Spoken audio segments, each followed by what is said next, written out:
Soviet Union has a problem. The Atlantic is too large, and any attempt to move an invasion across it, be it by sea or air, would be detected and destroyed. But what if there was another way? By using submarines.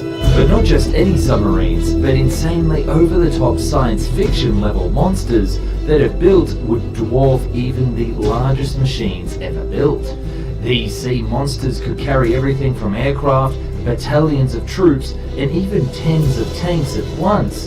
Undetectable and immune to naval blockade, this was to be the ace in the hole for winning the Cold War. And believe it or not, the Soviets even started construction of a fleet of them with plans to use them to capture Western air bases in the Arctic Circle by surprise before an invasion of the North American coast. Let's dive deep into the nightmare of the West, the insane history of the USSR's giant amphibious assault submarines. The Soviet Union discovered that using submarines to shuttle weapons, supplies and special forces into besieged areas or behind enemy lines in World War II, specifically during the siege of Sevastopol, proved to be a game changer against the Nazis. The ability to keep the supply line hidden from surface weapons and operate with near secrecy gave an upper hand to the defenders, and in no small part turned the tide of war in their favor. This submarine project is like a long-lost distant cousin of the Russian submarines that they have built in the past, some that are the biggest in the world. Might have been lost to time unless we did hours of research to find them again. Something that you don't have to actually do anymore when you look up your own. Thus, in the spirit of victory in 1948, the USSR got serious on large submarines. The idea was that submarines could carry far more than just supplies for a bunkered down surrounded unit, but rather an actual force to defend or invade during times of war. This first project was dubbed Project 621. It was proposed as a landing ship transport submarine that could set down troops behind enemy lines. With some 5,950 tons of displacement, the underwater giant would have been one of the largest submarines of the day. The maximum surface speed was approximately 15 knots and 8.4 knots maximum underwater, with a range on the surface of around 6,000 miles. The Soviets would turn to steam gas turbines to be their power plant of choice, since in comparison with other options, this ensured the greatest submerged endurance range. Again, you've got to keep in mind this is before nuclear power was available. On its two vehicle decks, it was to carry a full infantry battalion of 745 troops, 10 T-35 tanks, 12 trucks, 12 towed cannons, and 3 catapult-launched La-5 fighter aircraft for air cover. Yes, this was also technically an aircraft carrier submarine.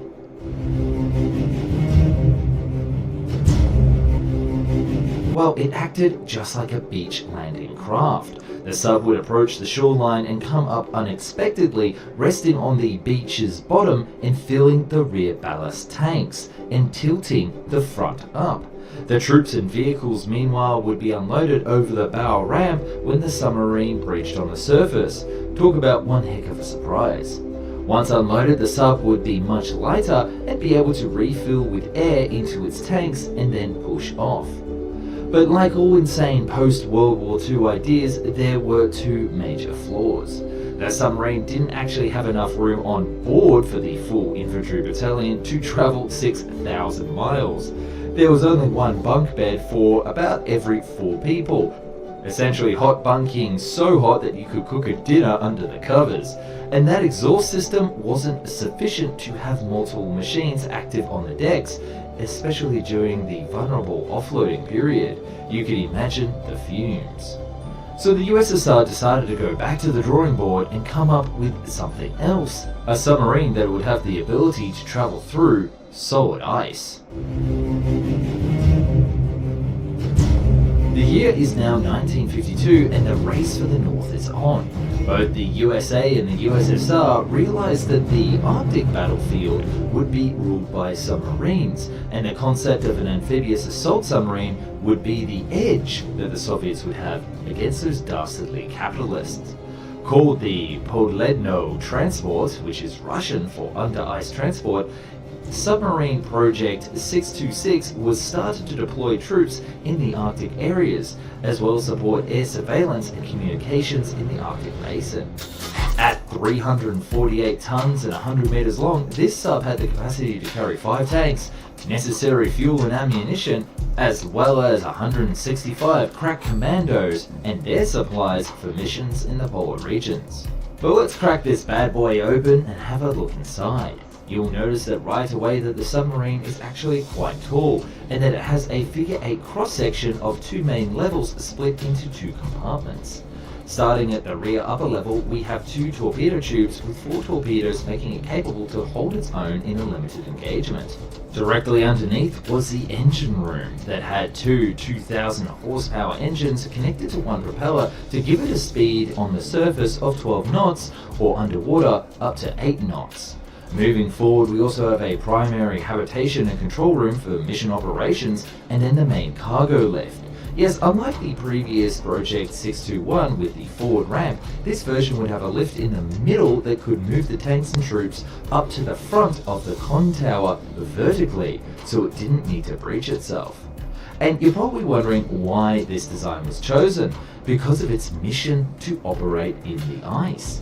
The idea was that the submarine could pop up anywhere at a moment's notice, surprising the Western forces. Its con tower would be heated to melt the ice up to 4 meters thick, and then the sub would surface only its top half, deploying troops and tanks, plus 2 paired P-25 anti-aircraft guns right in the middle of an enemy force, which is just plain cool.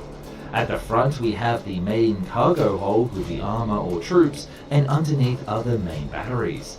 Additionally, a self-propelled mobile pontoon was securely fastened into the superstructure aft of the main command deck.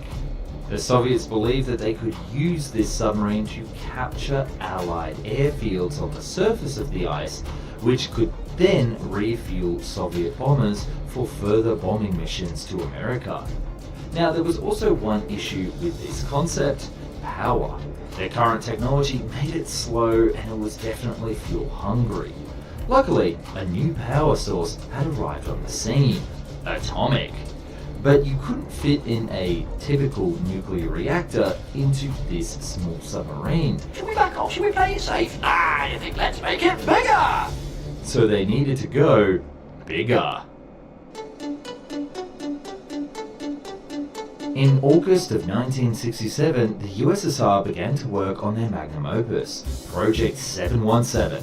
This would be the ultimate strategic everything submarine, able to not only deploy forces anywhere in the globe, but to also create and deploy mines at a moment's notice, and to go head-to-head with the enemy fleets. It was redesigned as the jack of all trades.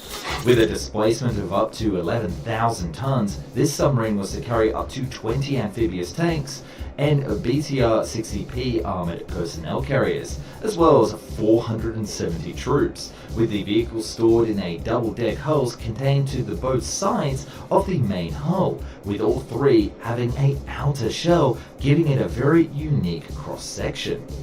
At the rear of the vessel, we also had the main reactors and engine room with plenty of storage for supplies for the invading force.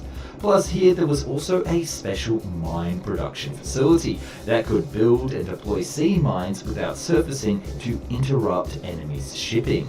Moving forward, there was a living quarters and access to the twin cargo compartments. The con tower was also quite long, with AA cannons kept in sealable hermetical modules, and a special rescue chamber that could be used in the case of an emergency. But it's when we get to the front of the submarine that it gets even more insane. The vessel was designed to unload in the same way as the previous Project 621, with twin ramps on either side of the bow. There would be a special bow ballast in the middle that would allow it to make beach landings, as well as casually 6 torpedo tubes with 18 to 20 torpedoes.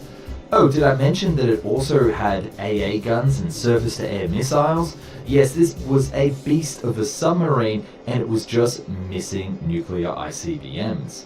But this is possibly one of the most complex submarines ever designed both in the East and West, and figuring out the engineering was a Herculean task in itself. The engineers built several 3D models that could be rearranged in their components, swapping them around to figure out the best configuration. The final model was also used in fluid dynamic tests, meaning that they had to pretty much make a mini version of this submarine. By March of 1972, the technical project was a wrap and construction was ready to begin. The plan was to create a series of 5 of these bad boys to have a mini fleet ready to challenge American dominance. But alas, the construction of Submarine 171 never got the green light. The NSR, the one and only Soviet plant up for the task of building these colossal ships, was caught up in the Nuclear Polarity Agreement with the United States. This agreement limited the number of nuclear weapons or nuclear-powered military machines, including submarines, and thus the plant was under heavy scrutiny from the West. The Soviet Union decided to shift gears, focusing their limited nuclear allowance towards heavy missile submarines, such as the Typhoon, as a response to the US Trident program. And just like when we tried to build the submarines for Project 648 and 664, the spotlight shifted to strategic vehicles, leaving the dream of creating a massive amphibious transport submarine in the dust. In the 1950s, a concept for a 10,000-ton submarine emerged, boasting dimensions of 220 meters long and a beam of 38 meters. This underwater behemoth was envisioned to accommodate 2,240 Marines, deploying them through amphibious flying platforms, which wasn't specified in exactly how they were propulsed. Thanks for watching.